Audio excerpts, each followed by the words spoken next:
So I can't help but notice that every single person in this class has one thing in common, and that would be that each and every one of us has hair.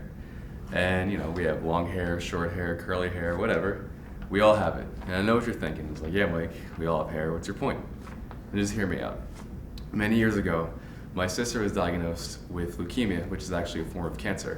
She went through years and years of battles and treatments and chemotherapy, and as a result of that, she actually lost all of her hair. And it was a terrible thing to see firsthand, just because you see how it affects these people. She dealt with bullying, she felt completely ostracized from her friends in a time when you really want to fit in. And it's not just her, it could really affect anyone, because like I said, we all have hair. Based on a statistic by the International Society of Hair Restoration Surgery, approximately 35 million men and 21 million women a year suffer from hair loss, and that was last updated July 27, 2013. So obviously this is a huge problem. It's affecting people worldwide and even in America, and there's many causes to this problem too. Of course, I have some solutions to this problem that I'll get into in a little bit, but there's oppositions that follow that too. So what I mean by hair loss is literally the loss of hair on your head. Can't get it really any more basic than that. Essentially, it affects people emotionally and psychologically. The experience of alopecia is psychologically damaging, causes intense emotional suffering, and leads to personal, social, and work-related problems. There's an important link between hair and identity. That's taken from an article called The Psychological Impact of Alopecia by Nigel Hunt and Sue McHale from a medical journal called BMJ. And this can affect children and adults alike. So obviously, it's a huge problem, and there's key causes to it. One of the main ones is alopecia. Now, alopecia comes in 3 different forms. One of them would be alopecia areata, which is the loss of hair from patches of your head.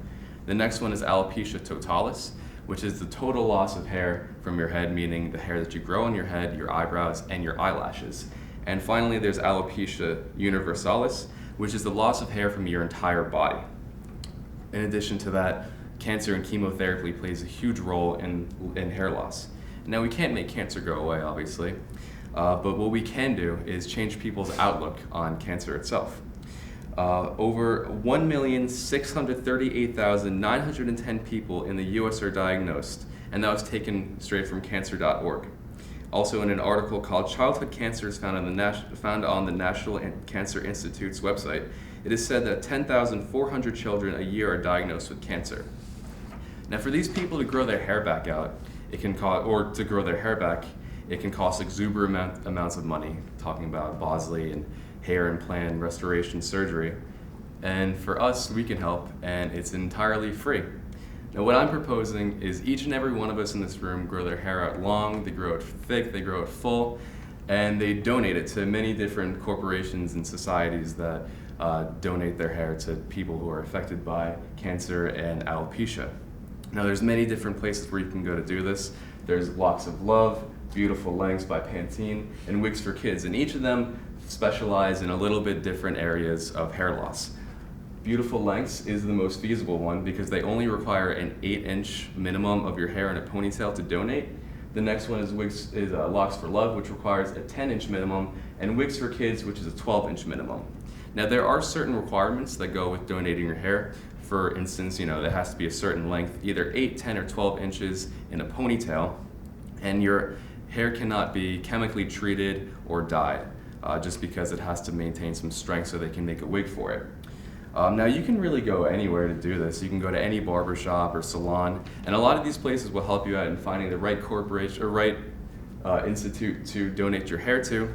And a lot of times they'll even cut your hair for free. They'll wash it, and you can make such a positive impact on these people's lives by doing such an easy thing.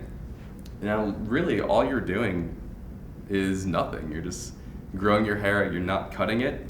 And of course, there's some opposition that go along with this. One of the main ones is people don't even know that you can grow your hair out and donate it. Here I am now telling you, grow your hair out and donate it. Another one is obviously the fear of cutting your hair when it's so long.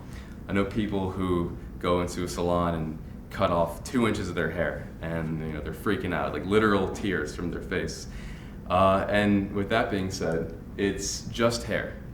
It's It's that simple. For us, it's just that easy. Our hair will grow back. We don't have to worry about it. And for the people that are affected worldwide, the millions of people, they don't have that type of freedom. So again, it's just hair. Don't worry about it. It'll grow back, and who knows. Now, of course, again, alopecia and cancer are a cause of this, and hair loss is a huge problem worldwide. There's a lot of things that we can do.